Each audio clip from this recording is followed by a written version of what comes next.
Sejam bem-vindos à terceira edição do Arq.Futuro, que terá como tema geral a metrópole na encruzilhada, o futuro de caos ou ordem das megacidades em crescimento. O Arq.Futuro teve início em 2011, com o objetivo de instalar um amplo fórum de debates sobre os vários papéis desempenhados pela arquitetura hoje, reunindo profissionais de dentro e de fora do Brasil para que pudessem trocar ideias e experiências. Queríamos falar sobre a arquitetura não apenas como expressão artística, mas também como um fator de transformação social. Por isso é que, além de grandes arquitetos, o Arq.Futuro costuma trazer urbanistas, críticos, economistas e empreendedores.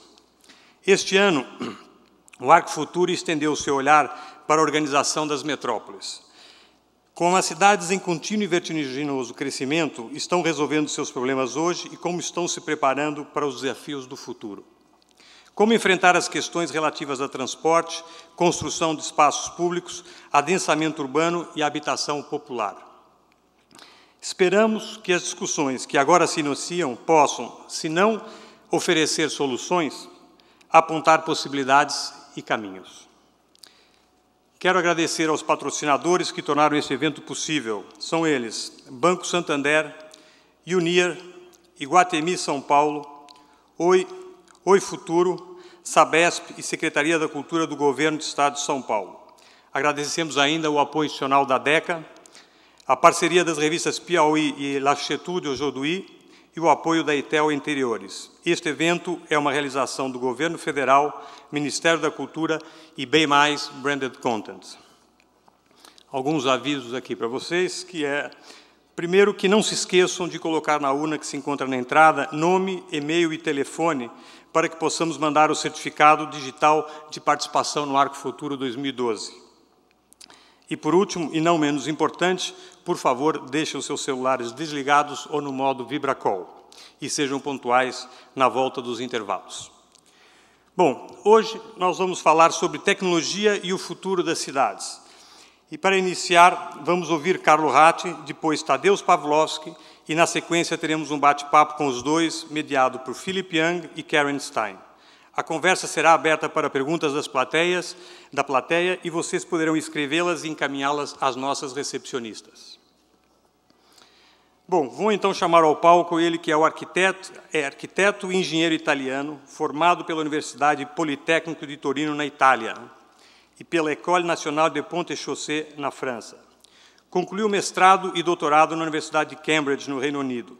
Atualmente, leciona no Massachusetts Institute of Technology, nos Estados Unidos, onde dirige o Senseable City Laboratory, centro que estuda o ambiente urbano por meio de sensores e aparelhos portáteis, o que permite monitorar desde os planos de rua até os sistemas de encanamento e de descarte de lixo.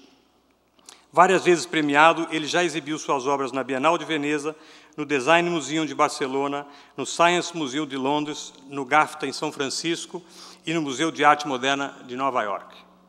É membro do Conselho Italiano de Design, do World Economic Forum, Global Agenda Council for Urban Management e diretor do programa do Strelka Institute for Media, Architecture and Design de Moscou.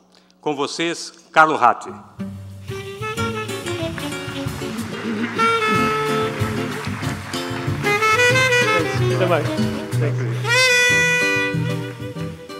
Thank you. Thank you. Good afternoon, everybody. Great pleasure to be here back in Brazil, in São Paulo, with you, and thank you to Marisa and the whole team for doing this incredible event. I wanted to share with you at the beginning of this afternoon some of the work that we're doing in both at MIT, at the Senseable City Lab. It's a research group, both in Boston and in Singapore, and also in our design office called Carlo Ratti Associati. So, well, you know, I'm Italian, and everybody in Italy grows up with a picture like this in their bedroom. But the reason I'm showing you this is that actually something quite interesting happened in Formula One over the past 10, 15 years. Now, 10, 15 years ago, if you wanted to win a Formula One race, you needed a good car and a good driver, so good physical things. Now, today, if you actually want to win a race, you also need something like this. It's a system made of thousands and thousands of sensors onto the car, collecting a lot of information sending that information to those computers where it's analyzed, it's processed, and decisions are made in real time. In other terms, if you are an engineer, you would call that a real-time control system. It's a system that's basically made of two components, a sensing component and an actuating component.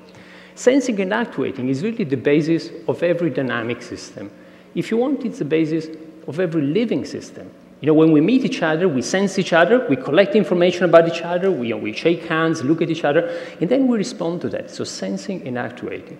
Well, the amazing thing we believe today is that our cities, our buildings, our objects are starting to become a little bit like that Formula One racing car. Our cities, as you see here, they've been layered, covered with many, many different types of digital information, with sensors, with network. And because of that, the way we can actually understand them and the way we can respond to them is changing radically. It's almost as if every atom out there, or the physical space, were becoming both a sensor and an actuator. Well, all of this is fine, but you might ask, where is all of this leading us to? And here it's a picture from a recent exhibition at MoMA, the Museum of Modern Art in New York. We were part of the exhibition, and the title was Talk to Me. The idea is that all of this information is actually starting to make our environment talk back to us, respond to us in a more dynamic way. And you know, if you want, it's almost like the old dream of Michelangelo. When Michelangelo sculpted the Moses, he took a hammer. He threw the hammer at the Moses. There's still a little chip on the knee. And then he shouted, "Perché non parli?" Why don't you speak? Well, today, for the first time, our things, our building, our environment can start to speak back to us. And this is nothing new. This is an old dream of architecture. If you look at the beautiful Guarini cupola, well, that was trying to do something that was alive, that was moving, that was changing, that was capturing movement. If you look at what we were trying to do with Art Nouveau or Liberty, that was the same. If you look at many attempts, still try to you try to do an architecture that looks alive, but there's almost like a tragedy there. In the past, this was then frozen in steel, in concrete, in stone. It would look alive, but was actually dead. Today, for the first time, we can actually do things that are, thanks to new technology, that are really responding to us as if they were alive. Now, I separated my presentation into two components. First, sensing and actuating. So I just wanted to start by sharing with you some of the projects we've been doing related to sensing and to see how today we can actually understand our cities, our buildings in a different way thanks to technology. The first project is something we presented at the Venice Biennale. It was actually one of the first projects we did ever. It was 2006. We had a pavilion at the Biennale. Ricky Burdett was the curator that year. And you see here a picture of it. And what we did was, well, what if we could actually use some new networks, like the cell phone network, to see how a city behaves, and see how a city behaves in real time. We call the project Real-Time Rome, and what I will show you now, I thought it would be interesting also as Brazil will soon host the Soccer World Cup. Well, 2006 was when Italy hosted the Soccer World Cup. Actually, that's when Italy won the Soccer World Cup. It was hosted in Germany. And you might recall the final was Italy and France playing. There was Zidane, the headbutt.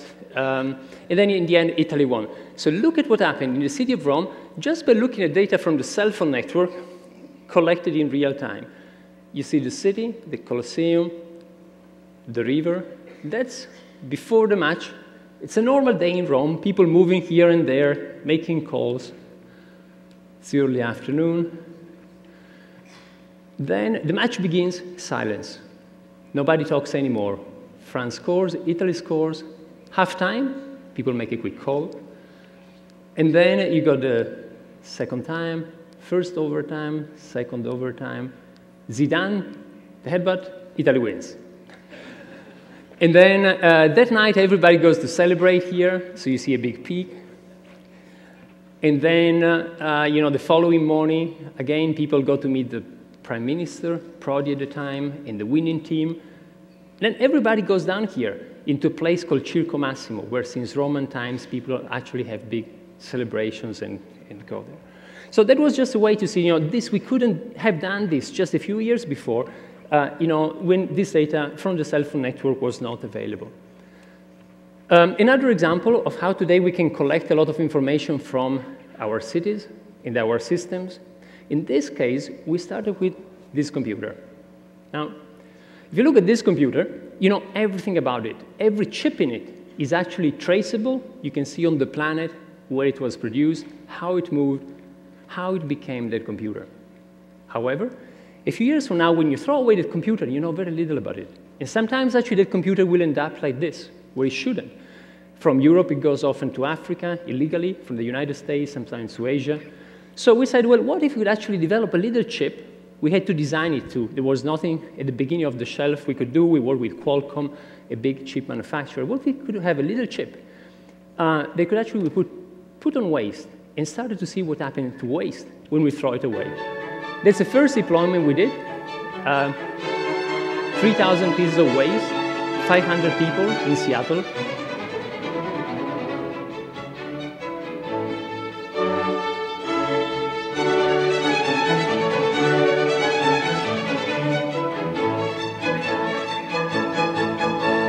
Every possible type of waste, and then we started following it.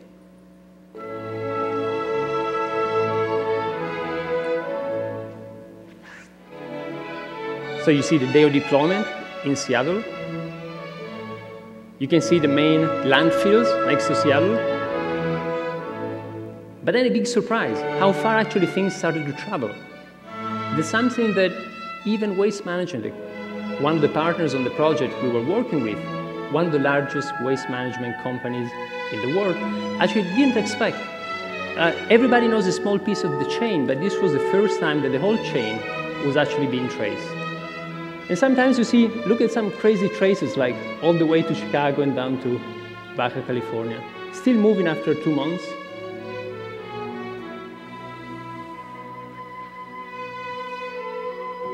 We thought the farewell symphony was the music we needed. Well, what can you do with this? Then, you got this information about what happens to all of the waste we produce. The first thing, as an engineer, you can actually take this information and design a better system. You can use it to redesign the waste management system and to make it more efficient. The other thing that you can do is something that we thought was very interesting. At the end of the project, somebody told us, I used to drink water in plastic bottles every day and put bottles outside my door and think that they would disappear. Now, I actually know that's not the case. Those plastic bottles don't disappear. They go a few miles from home, and they stay there forever. And because of that, I actually changed my behavior. Now, I don't drink water in plastic bottles anymore. So this idea that all this data we can collect today, this incredible amount of data, if you take all the data produced by humanity till the beginning, till 2003, now we produce that every couple of days. So this incredible amount of data can promote behavioral change, and they become an incredible way to promote change also in design and in the way we respond to it at the urban scale. Well, there's a third component about this project that I want to share with you. It actually happened more recently, and it happened when a burglar came to our lab at MIT, stole a lot of stuff, computers and other stuff, including some of the tags that tell you where they go. And here is what happened.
right.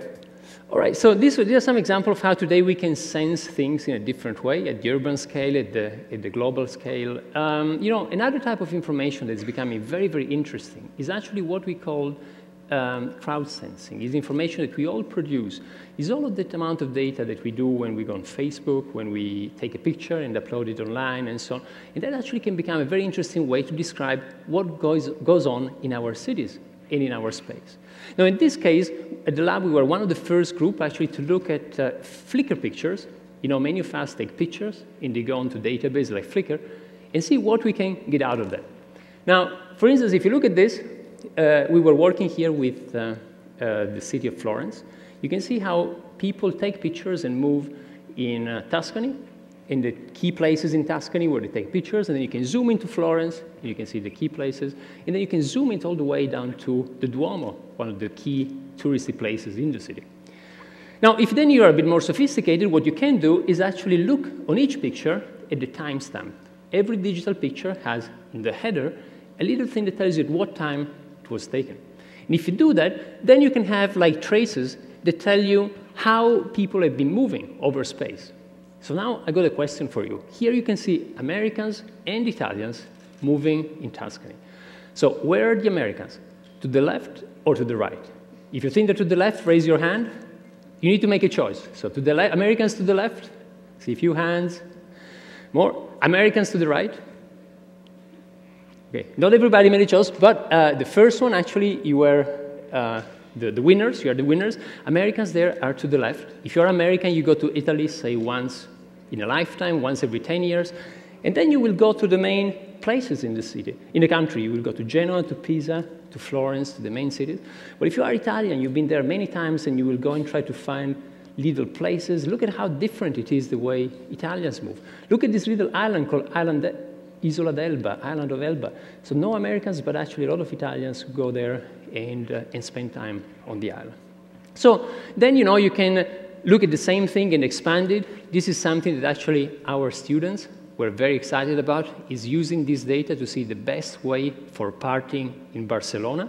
So here you see all the pictures being taken in Barcelona, and which part, the partying pictures, and then, you know, where's the best place where activity goes on and people are having fun. They even managed to get a scientific paper to look at the geography of Britons and parties and find some striking similarities and correlation between them in the city.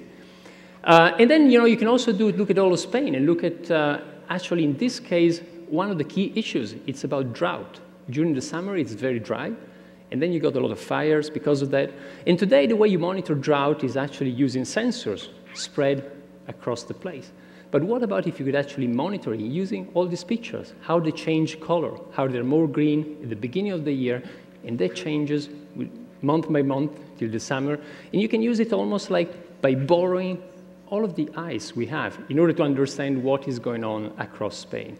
We call it los ojos del mundo, the world's eyes, really as a way to use all this information we collect in order to understand what is happening. And you know, that's then this information collected by us. Imagine then you could combine all of this. And that's what we're doing in Singapore. Imagine almost like a web that tweets, getting all this real-time information on the web and then sharing it with people. Imagine a city in real time, where you know all what is happening around yourself about people.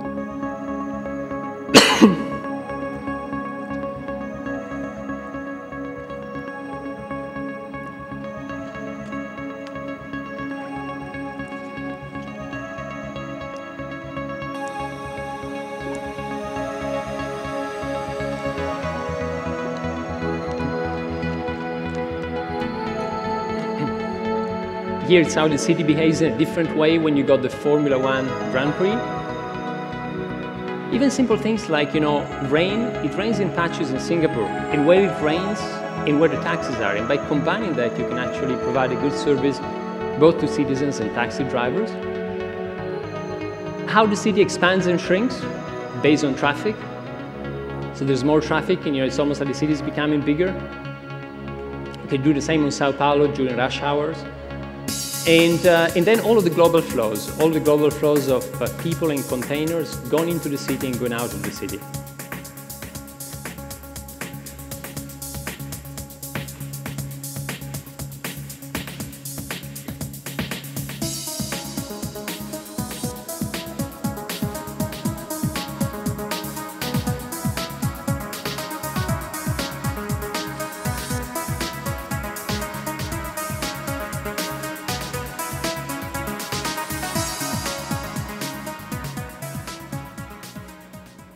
So all of this is fine, you will say. You know, we can collect all this information, but remember the sensing and actuating.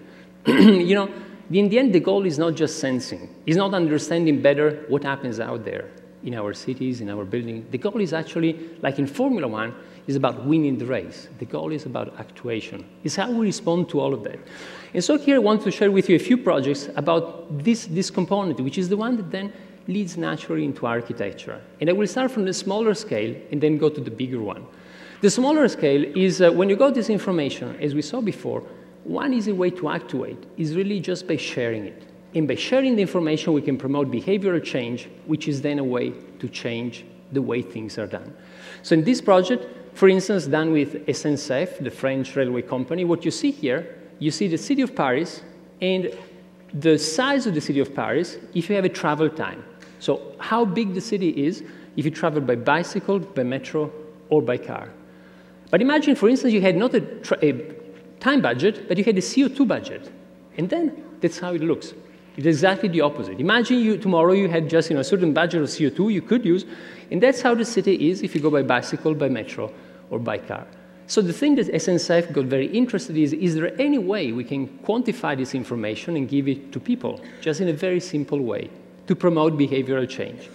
You know, over 1/3 of global CO2 emissions actually come from transportation. And is there any way we can actually quantify that with no user input?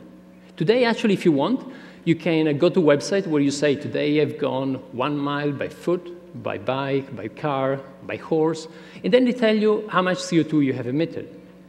But the idea is, can you do it automatically so that you don't need to go at the end of the day and get this information?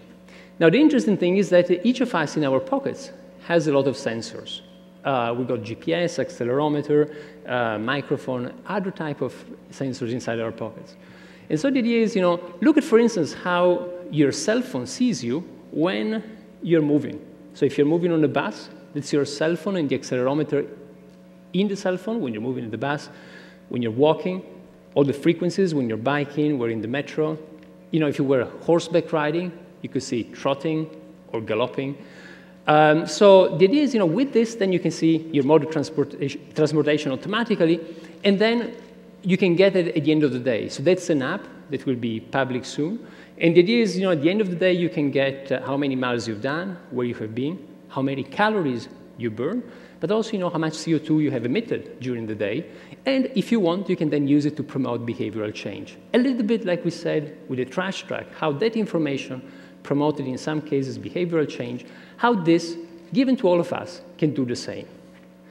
But, we're all here talking about architecture, and I'm mixing projects a bit from our lab and our office. That's why also you see the different types and different graphics. So we're all here talking about architecture, and that's when I would like to look at you how we think that this is changing. All of this is basically changing the interaction between us and the outside environment, and that's what architecture has always been about. In this case, that's one of the projects we did at the office in Italy. It's a small project, but what we looked at was to design a space that normally looks like this, just a pure, simple space for living, as a home. But we were interested actually in using a projector by IBM that when you place it in one point, allows you to turn every surface around itself in a projection surface. So basically, it's almost like when you go to clubs and you got those lights with a rotating mirror, so from one point, you can actually show projections all around yourself. And so the idea here was, this is a space, it can look like this when everything is turned off, but when you turn it off, the whole space becomes a living space where every surface can project, show you what you're looking at. This can follow you as you move through the space. So from one single point, in a very simple way, the architecture is, we wanted to make it beautiful, but the design was really determined by how we can maximize the co-visibility of all the surfaces so that this single projector could then turn each of them into this magic display wall. Another project we presented this year at the Milan Design Fair. This is with one of the main appliance producers in Europe. And from next year, each of their appliances will actually have a little chip that can allow it to be online. So your refrigerator, your kitchen, every appliance, you have this little chip and can then be on the cloud, connected to the internet. So the question that came to was, what can we do then with all of this? And we said, well, the first thing you can do is first simplify the interface. So, when you use your iPad, you don't need to read instructions. You don't have a manual. But actually today, still when you use the washing machine, you need to look at the manual because it's much more complex. So can we actually simplify, do it as simple as using an iPad and bringing everything onto the iPad? And then can we do actually something else, that even by using this new table that allows you to heat in every point, so every point can become a stove, a scale, so you can weigh. And then, the old problem that you're cooking something and you got your recipes on the computer in the living room and you go back and forth from the kitchen, you got dirty hands and check the recipe and go back to the kitchen. So can you bring all of that together? So that's how we actually developed this pavilion and the prototype is something where cooking itself can become this kind of playful, interactive experience.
And, I'm now going up from the small scale to the larger scale. So now the scale of the pavilion, and we'll go all the way to the scale of the city. Sometimes when you want to do a living architecture, you also want to play with natural things, with living things. In this case, actually, this is an extension of the Trussardi fashion house in the center of Milan, in Piazza della Scala, the main square in Milan. And in this case, actually, the whole space is, is a cloud, a green cloud at the top that filters the sun and changes with the days and with the seasons. So it becomes this kind of interactive things that uses one of the most beautiful interactive ingredients we have, which is natural green things. So that's when you are inside, you can work there, you can go with your laptop and make it your office for half a day. You can have a coffee. It's a two-star Michelin restaurant, so you can have food. But at the same time, it changes with the seasons and with the date, and it allows you to do these different things. And in a certain sense, all of our projects are trying to see, even if you have a lot of technology, the important thing is not that. The important thing is really how that can change the way we interact with our senses, the way we can actually, in the end, go back with the things we really want to do, which are about meeting other people, having sociable spaces, having good environmental conditions, and so on. And that's also the topic of the next project. This was a project at the entrance of the World Expo in Zaragoza. The mayor of Zaragoza came to us before the World Expo. That was just before Shanghai. The theme of the expo was water. And his question was, is there any way we can use water in a different way today? Water has been this beautiful ingredient of architecture, of planning, all across the world, and especially in Southern Europe. Can we then today use it in a different way? And one of the ideas that came up was, imagine you have a pipe, and you have many solenoid valves. Many tabs, opening and close, controlled by a computer. Then what you can do, you can have a wall that's where you can write, you can have cuts and holes and patterns and text. You can make it also interactive, so when you approach the wall opens up to let you jump through. So this was our initial idea. We presented to Mayor Belloc. He liked it. Of course, the opposition party at City Hall said, that's because he felt like Moses, opening the water and letting his people through. But whatever the case, we got the commission to design the pavilion at the entrance of Saragossa, of the World Expo. You can see here the whole pavilion is made of water. All the walls are made of water. You can write, you can show images and patterns on it. When you approach it, there's no doors or windows, but it opens up to let you in. And then when you're inside, all of the walls expand and shrink based on people. So if you've got more people or less people, the space really expands. The roof is also covered with a thin layer of water. You can see there that's Zaha Hadid bridge next to us. And then if you got too much wind, you can actually lower the roof, so you minimize splashing. Or at the end of the day, when you close the building, the whole architecture disappears. And, we had a lot of fun doing the video. We were not sure if in the end it would be built. Then actually Time Magazine named it Best Project of the Year. Everybody got excited. We had to build it very quickly, just in a few months before the expo. Here is the building before the opening. If you see the face of this guy was very, very puzzled. You don't see it very well there. Here it was before the opening. It was actually the digital pixels made of water, but also projections on it, so the digital and physical combined. Here it was myself trying not to get wet, testing the sensors. And I should tell you now what happened one night. When all of the sensors that actually detect people when they approach, stopped working. All of this is connected to a computer. The computer, of course, crashed. And that night we were terrified, because we didn't know what would happen. The building would do its own crazy things, and cuts and holes and images and patterns, and we didn't know. But actually that night turned out to be one of the most fun nights ever. That night we had thousands of kids from all of Saragossa going to the building and playing a different game. It was not anymore a building that actually opens up to let you in, but it was something else. Like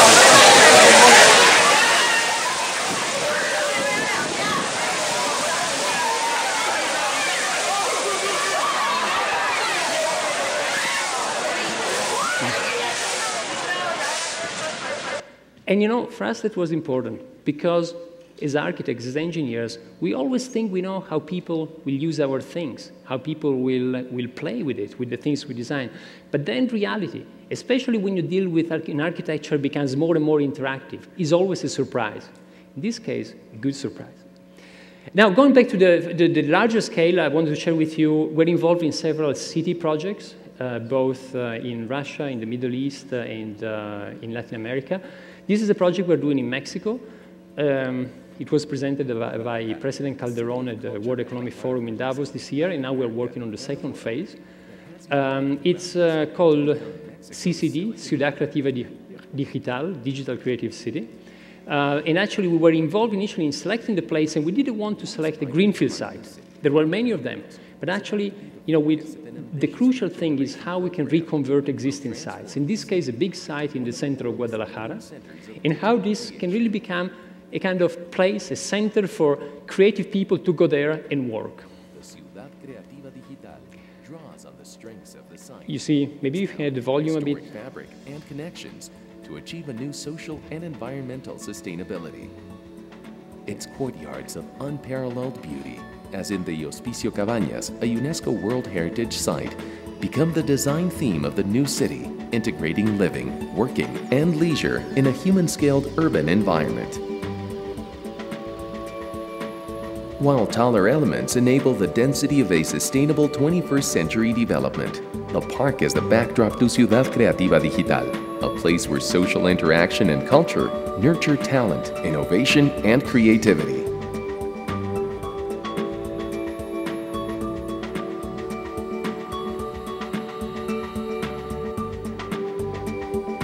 The courtyards, new places of work, rest, and peace, immersed in Guadalajara's year-round pleasant climate, generate a unique outdoor working lifestyle, a new magnet for the world's creatives.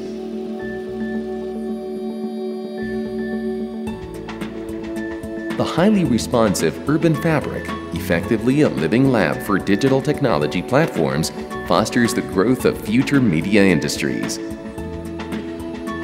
Ciudad Creativa Digital, a unique investment opportunity to shape tomorrow's creative economy. an unparalleled development to serve Guadalajara, Mexico, Latin America, and the world. And for us, that was another side of technology. It's a side of technology that allows us to be much more free in the way we work. Think about how it was 5 or 10 years ago when we were actually chained to a desk.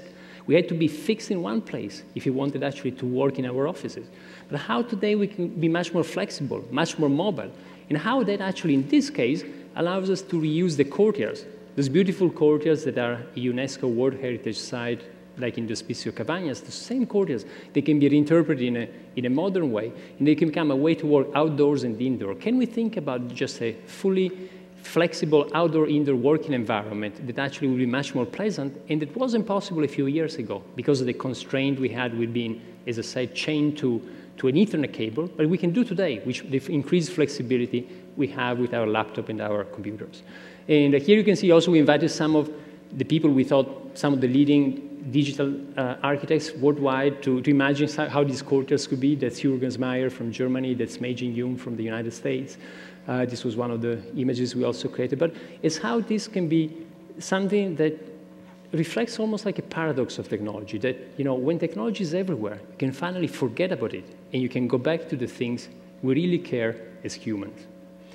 Now, having said that, this was a quick review of sensing and actuating, but in the last part of the presentation, I wanted to share with you one project in more detail, and actually share with you also something about how we think architecture is radically changing today. Now, this project actually is a project that didn't get built. It's a project that started with a request by the mayor of London, who sent an email to a number of people saying, could you help imagine an Eiffel Tower for London?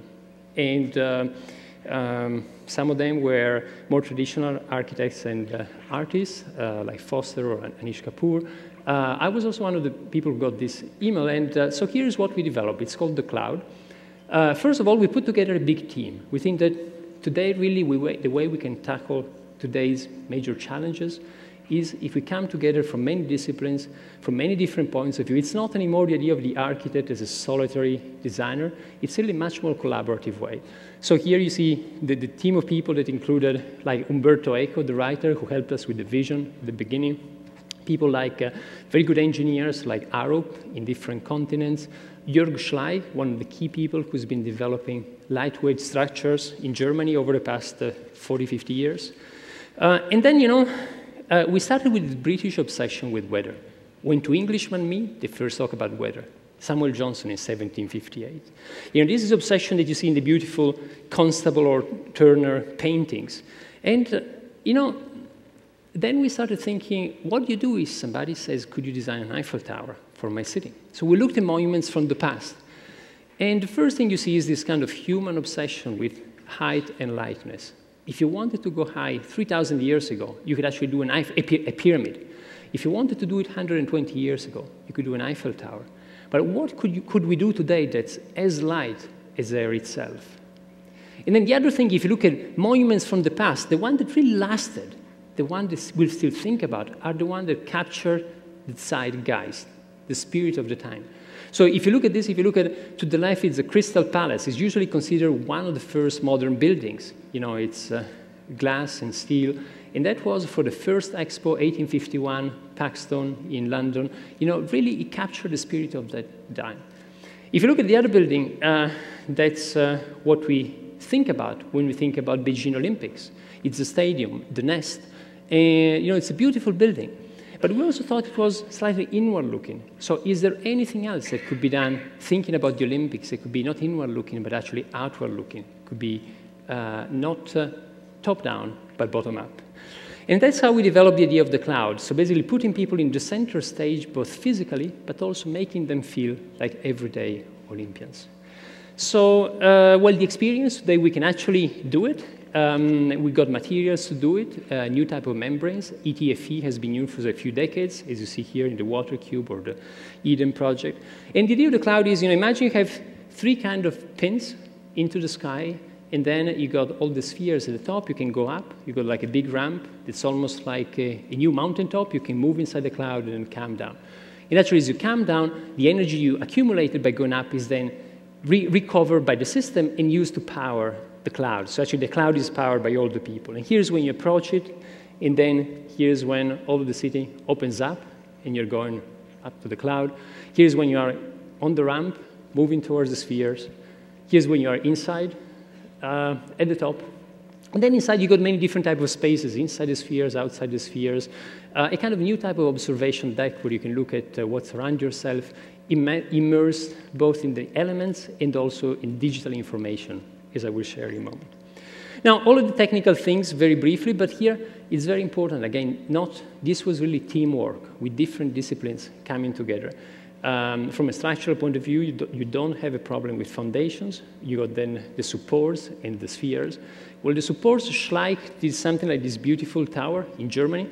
Think about it, it's 50 meters, but the pole is 50 centimeters. So think about how thin, slender it is. And that's because it's stabilized by all those cables you have around.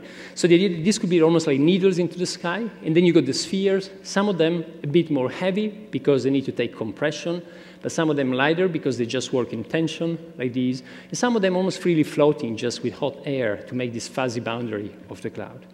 And then, you know, the important thing is that all the energy is actually collected by it. So you don't put energy in it. Some of it by the sun, but actually some of it by people, as I was saying, going up the ramp, and then as you're coming down, the elevator recuperates the energy and uses to power the cloud. So the more people you have, people help with their body to actually power the cloud.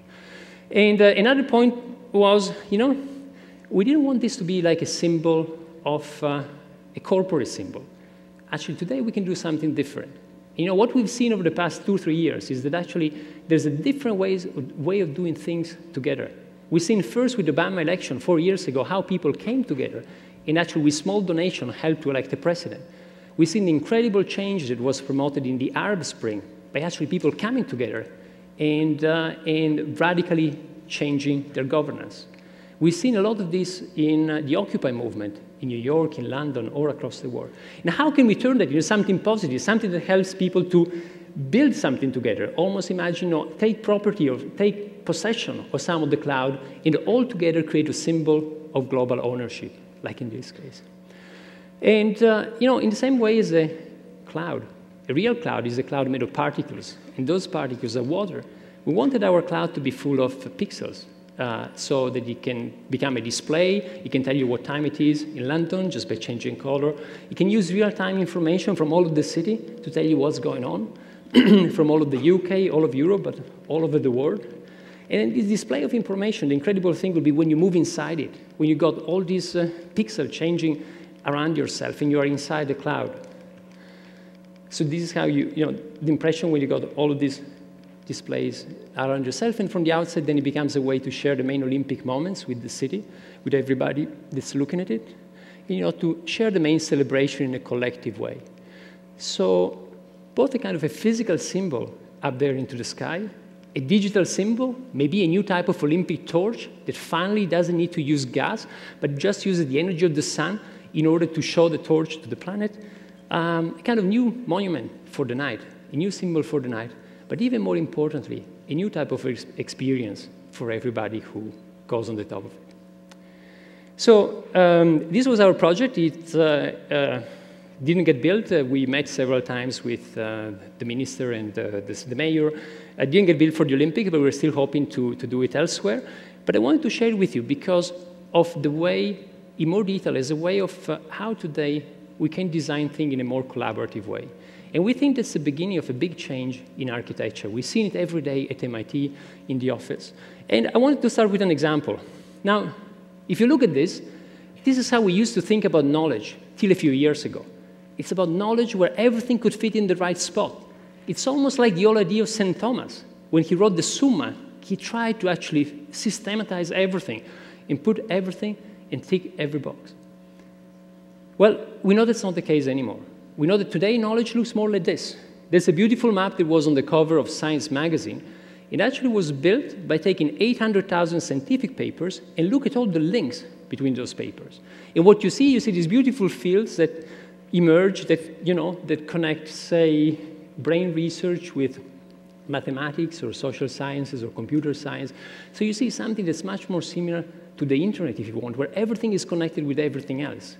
all those boundaries we realized were artificial boundaries. Well, we know this, and this is well established in many disciplines. It's very recent. This is stuff from just a few years ago that we started discovering this. There was an interesting article on Nature that looked at the top papers in Nature a few decades ago and today. Now, the top paper a few decades ago usually were papers by one author in one discipline. The top papers today, and you define top papers by how many other people cite them, so it's almost like the likes in Facebook, how many people like and cite those papers. Well, the top papers today actually are usually by many authors from many different disciplines. And we think the same is happening in architecture. It's starting to happen in design. That was the Nature article. This is one of the most interesting pictures of the 20th century. It's Le Corbusier presenting his plan for Paris. Well, his idea for Paris were quite simple. It was demolish everything, the whole city, just keep a couple of things, Notre Dame and a few other things as, to remind you of the past, and replace everything with this beautiful tower. And here you see actually the hand of the architect, the hand of Le Corbusier, but it's almost like the hand of God, from the top down, presenting his design to the people. And there was even a saying that said, you cannot design collaboratively. There was an idea that actually a camel is a horse designed by a committee. So if you put people together, they wouldn't come up with a beautiful horse, they would do a camel. So you couldn't really do that. But we know today that it is different. It's different. We've seen things like Wikipedia that have emerged. This is actually an editorial on Domus that we did recently for a whole issue about open source architecture. Actually, in this case, it was Joseph Grima, the editor of Domus, say, could you write the editorial to me? And I say, well, sure, I could. But why don't you do actually the editorial itself in a collaborative way? And we did it on Wikipedia. And the funny thing is that you can still see how this kept on changing and is still changing every day with the addition of people about what open source architecture is and how it could be tomorrow. How we could really use all of these collaborative tools that we've seen over the past few years and applying them for the first time to the field of design. And every article, every editorial in Domus has a picture, usually, of the person who wrote it to illustrate it. And so then we got the problem and say, which picture should we put? And to illustrate it. And that's, by the way, the book that we're writing with Joseph Grima on open source architecture. But which picture should we put? And we said, well, why don't we put a picture of all of us together? That's with Paolo Antonelli, with Hans-Ulrich Obrist, with Nicolas Negroponte, with Joseph, and many others. And that's, I would say that, in a certain sense, I think that the image of the architect of tomorrow, I think will be, the wish is that it will be much more like this picture than the picture of Le Corbusier. It will be much more an architect than the sum of all of us. Thank you.